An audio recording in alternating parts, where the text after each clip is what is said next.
Hey man, what's up? What's going on? Not too much, not too much. Cool, cool. Gore from Erimha. Yes. Rain Through Immortality. New CD. Yep. How is it recording? The recording experience was great. It was really great. It was fun. We had a good time, and of course we went with Chris Donaldson again. That's in Cryptopsy. We recorded our album with him, and everything went very well. Cool, cool, cool. Cool. Now, your label, Victory Records, how did they discover you, actually? Actually, it was our manager that sent an email to Tony, and it was our video clip that will be launched out very soon. And he contacted back my manager and asked if we could showcase in Victory, for Victory, at Chicago, at some place I can't remember exactly. It's like a local place where people can rent out a stage and perform. And we went there, we played 3 songs, and then we went back home, and then we waited, and we received the contract about 2 weeks after in the mail by them. So. Wow, that's very impressive. Yeah. Well, we worked really hard for it, so we proved to them that we were worthy of getting signed. So. Right. But the band actually started, what, 2010? Too early, I think late 2009, if I'm not mistaken. Right. And you had one prior CD, Erimha. Yep. Right. That was their first album. Right, and I was reading reviews already about the past CD. Almost all of them are like 5 out of 5 stars. So looks like you're on the road to stardom. Yeah, we got a lot of good feedback from from other reviews that we've had for our first album, Erimha. But of course, this album to me is going to be a lot more impact. We've done some changes. We've enhanced more the symphonic sound with the album. We didn't do the same repeat as what we did with Erimha. Erimha was a bit more melodic in sense of some certain parts that we have in the songs, as well as extreme. We just decided to keep this one even more extreme and even more melodic. So it's the keyboards really is something that you'll see a big difference in Erimha right now, is that we've really focused on a lot of the symphonic sounds and the aspect of it. And on top of it, it's also a concept album, so it has more of an impact. It's deeper as album than Erimha. But the review was good for Erimha, so I'm sure people will be reviewing just as well as the same for the second album. Cool. Now, you guys are from Canada, and how prominent is symphonic black metal over in Canada? Montreal is pretty much the leaders of metal for Canada in general. It's huge. There's a lot of great bands that came out of Montreal. So for instance, Cryptopsy, Despised Icon. There's also A Beta Brave, The Agonist. There's Augury. There's hundreds of bands that actually are signed with major labels, and they're actually touring around the world. So it's really been always a big market for us in Montreal. I live outskirts of Montreal, about 45 minutes. There's a lot of people that listen to metal here. Shows are really packed tight. There's shows practically almost every night. There's about 7 or 8 venues, different places and everywhere, just for metal, So the metal scene is very strong here in Montreal. More as less in the West. West is still pretty strong, depending on what exactly. But the West is starting to have a bit more of the festivals, and we also have Heavy Montreal, which is the largest festival in North America. It's really big, It's a huge festival. About 60 to 70,000 people attain this festival. So the scene here is really big. Cool. Now, image and marketing seems like a big part of the band. Are you into that, or what's up? Well, the image is just a reflection of what the lyrics are. And then for the reason we do this image is not purposely to actually pick up or do an image to sell, or it's just a reflection of what the lyrics are. And it just came with the music, and we built it up from that. We just wanted to do something different than everyone else, and everyone was always doing. We have a full concept of the image and everything. It's all a connection with the lyrics. So. Right. Now, your music, like say somebody who's not into symphonic black metal and stuff, Mm-hmm. if they actually got to hear the band, you would hear how technical your music actually is.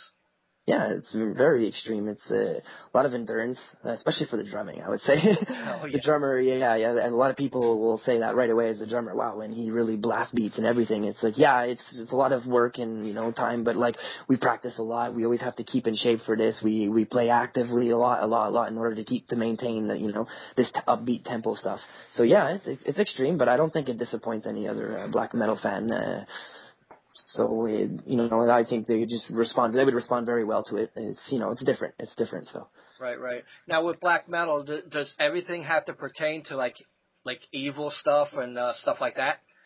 nah. The funny part is that we're not a black metal band, and everyone labels us as a black metal band. Right. I see us just as a straight up symphonic extreme metal band. We don't take away the fact that we do have death metal in us. It's been a part of us since the beginning. I would say Erkel is a bit more of a death metal album, symphonic death metal album.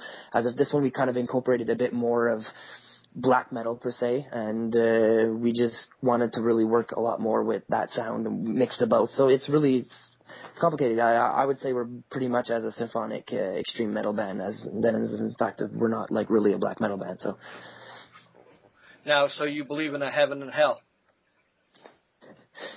well, it's not. No, it's like it's different what we talk about. We talk about more inner strength, spiritualism, and about based on also on Sumerian culture, which is history pretty well lost and forgotten. Pretty much, we don't really see it. It's more than that. It has nothing to do with like heaven and hell, biblical stuff. It's more of our lifestyle, how we see things, and it's different from what black metal is. Black metal's got its own lifestyle towards this, as if us, we kind of go more deeper into spiritualism and inner strength, and we do use occult, but it's not like there's fiction also to this, as what we made as a concept album. So Cool, cool. Now, do you actually get to see your fans almost like dressing like you? no, never, No, they don't. never, They don't never, put on no, makeup or nothing like. no. It's no, I wouldn't expect fans to do it, and if they do, it's fun for them. They want to dress up to our shows as long as they want. I want, the people just to speak their minds and be free, and just if you want to go at a show, man, dressed as that, man, go, man, and enjoy, have a good time, If you don't want to, then you don't have to. So, no, we never had experience with people doing that. It's just, people that come out and want to see a good show. So. Cool. Now, it must be quite expensive to put on a show, for the band and stuff like that, with all the imagery and smoke and stuff like that. Is that beneficial? What would you mean by that exactly? You feel like you're putting the most into your stage show, and it's really costing the band probably, a good amount of money to actually put a show on. Yeah, but I mean, it's stuff that we've bought through the years, ideas we pick up, things we invest in. A band is a business, right? So you want to invest in your business, and I think it's very important to deliver this live to our fans. This is the best as possible.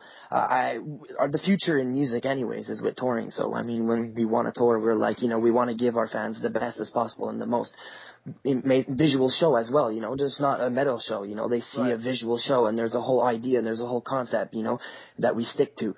So that's very important for us. So if it costs money, well then we will spend money to do this because this means a lot, and it's great for the fans to actually see this because, it will help us out to go on the road more often and always be playing shows. And yeah, some areas will be more difficult, let's say, to have this, transportation. Like otherwise, if we go to Europe, it's probably something that we'll have to, we wouldn't be able to bring the whole packaging and the whole kind of stuff. We would try to bring the most as what we can every show.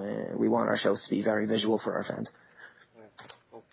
Now, do you feel marketing is a big part of the band too? Because like I was checking out your site and stuff, and you got a merch section and stuff like that. Pretty cool stuff, actually. I hope fans support that. You like that stuff? Of course, it's giving our fans what they want, and marketing is important. It's how you sell, So it's important for our fans to have reach to our albums and have access to all kinds of things. And Victory helps out very well for this. Since we signed to Victory Records, this is a lot of things that we've changed within the few months we've been with them already. So this is all kind of new stuff for us. So yeah, it's really interesting to see that kind of a movement of gaining a fan base and a whole bunch of things. The videos will be up on Vivo, and it's going to be a lot of cross streaming, a lot of promotion for us. So yeah, it's really helping out and it's paying off. Cool, cool. Do you feel YouTube and Vivo actually helps the growth of the band? Of course, of course.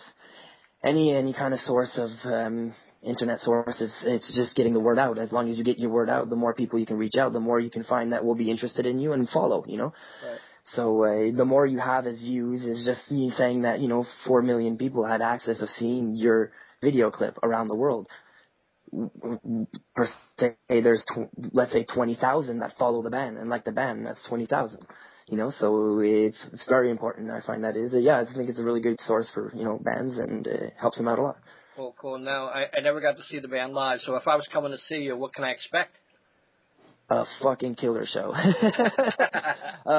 We give it all 100%. We want to put everything possible live, aggressive. Also to understand that there will be an atmosphere a bit more dark. So it's going to be a dark energy music, but as well it's going to be really heavy and aggressive. So expect a really good show, that's all, and we give it 100% every night, and we live by this every day, so yeah. Cool, cool. Is there any particular goal you have set for yourself for this band?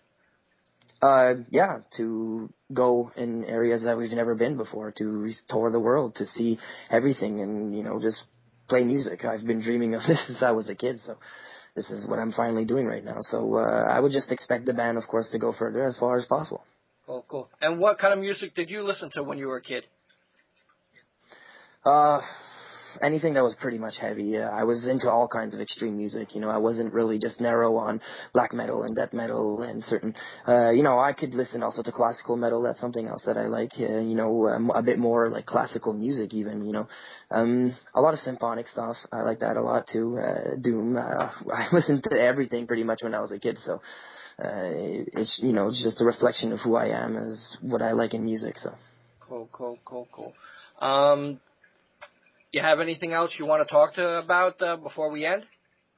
Well, I'd like to say thank you for the interview, and of course, the album will be coming out July 9th through Victory Records. So I get people to pick up the album, check it out, and see if they like it. And of course, we'll be probably seeing you in the future for sure a lot in the U.S.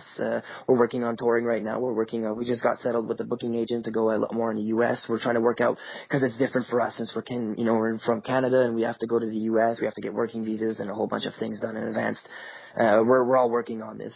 So yeah, it takes time, but there will for sure will be tours of us in the future. That's for sure, all over the U.S. Cool. Thanks very much, Gore. Thank you. Very welcome. Bye-bye. Bye.